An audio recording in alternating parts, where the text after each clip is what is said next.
Hai semuanya, salam sejahtera untuk kita semua. Shalom, Assalamualaikum warahmatullahi wabarakatuh. Om Swastiastu, salam kebajikan. Yang terhormat para panitia penyelenggara lomba pidato dan yang saya hormati saudara-saudari sekalian yang menonton video ini. Pertama-tama, marilah kita panjatkan puji dan syukur kepada Tuhan Yang Maha Esa, karena atas berkat-Nya, atas rahmat-Nya, serta atas izin Tuhan, saya, Elizabeth Sonia Asa, dapat membuat dan mengikuti lomba pidato ini. Pada kesempatan ini, saya akan membawakan pidato saya yang berjudul Solusi Peningkatan Literasi Berbasis Teknologi dan Kejenuhan Pembelajaran Daring. Sesuai yang kita ketahui bahwa sejak tahun 2020, sejak adanya COVID-19 memberikan dampak yang begitu besar bagi semua bidang. Salah satunya adalah bidang pendidikan, yang dimana sesuai dengan keputusan pemerintah, yaitu Kementerian Pendidikan dan Kebudayaan, sejak saat itu pula proses pembelajaran sudah diubah, yang dimana pada tanggal 16 Maret 2020 proses pembelajaran tidak lagi dilakukan secara tatap muka atau tidak lagi dilakukan di sekolah maupun di kampus-kampus. Mulai dari tingkat SD, SMP, SMA, bahkan perguruan tinggi melakukan proses pembelajaran online yang seperti sekarang ini, atau yang sering kita ketahui yaitu dengan sebutan daring atau dalam jaringan.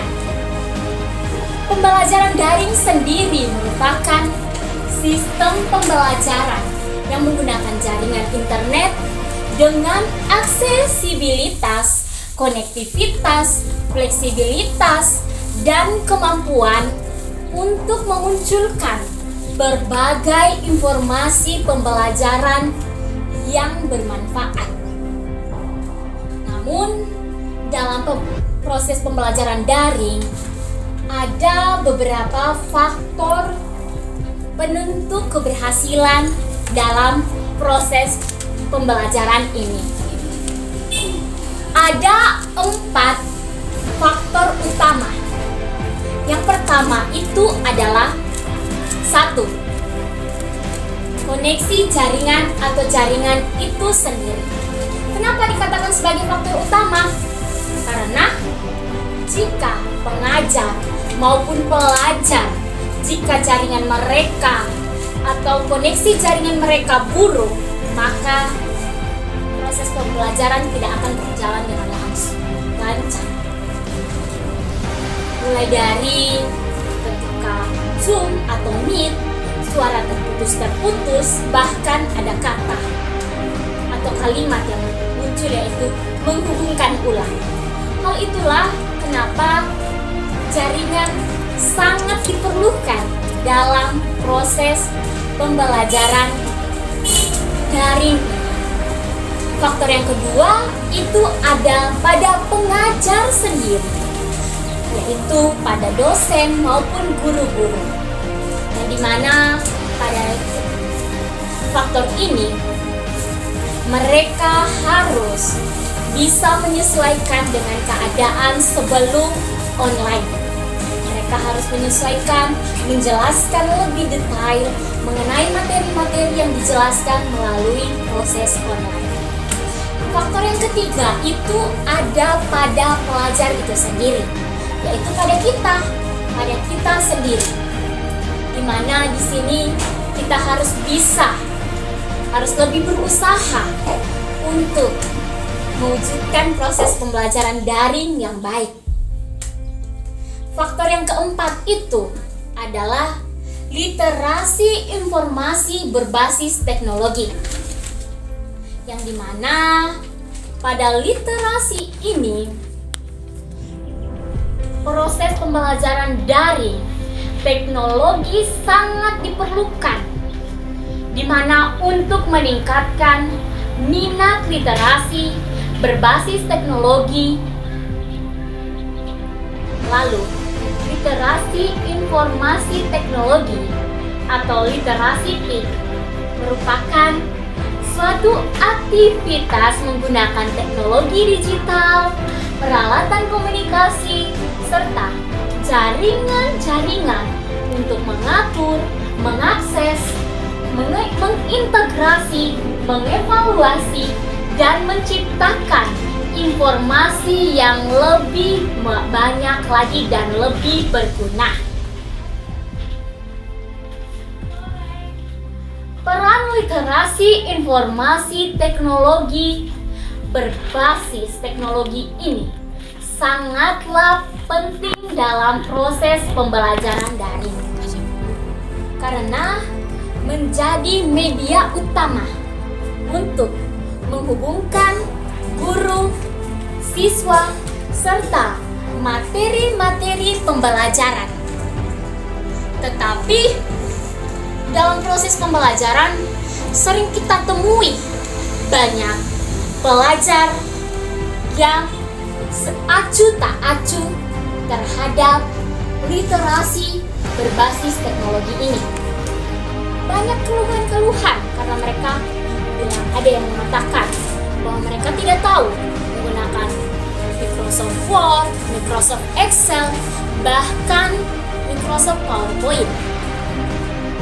Lalu, caranya bagaimana untuk kita meningkatkan literasi informasi berbasis teknologi ini di kalangan pelajaran masa pandemi ini?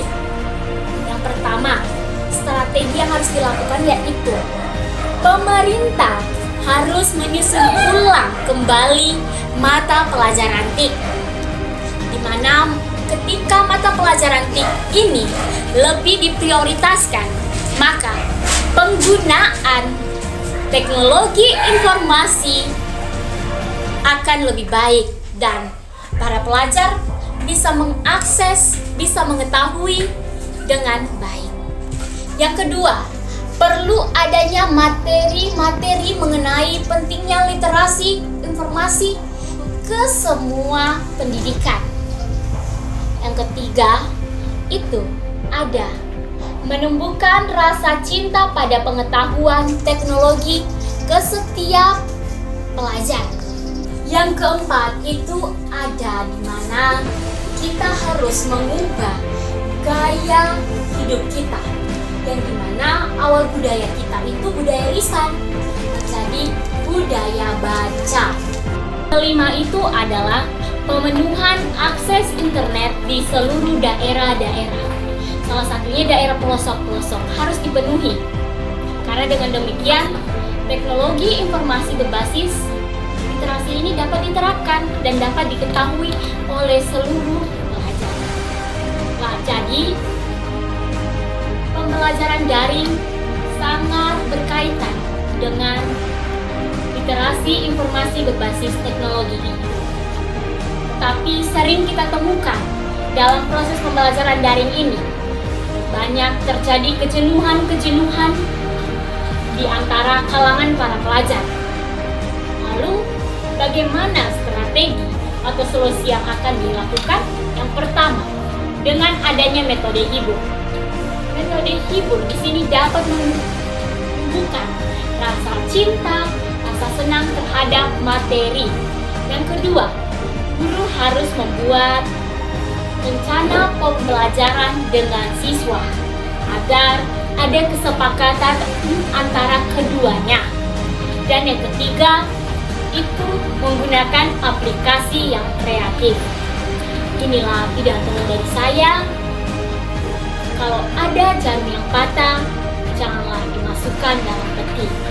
Kalau ada ada kata yang salah, janganlah dimasukkan dalam hati. Demikian kiranya yang dapat saya sampaikan. Kurang lebihnya, saya mohon maaf. Atas perhatiannya, saya ucapkan terima kasih.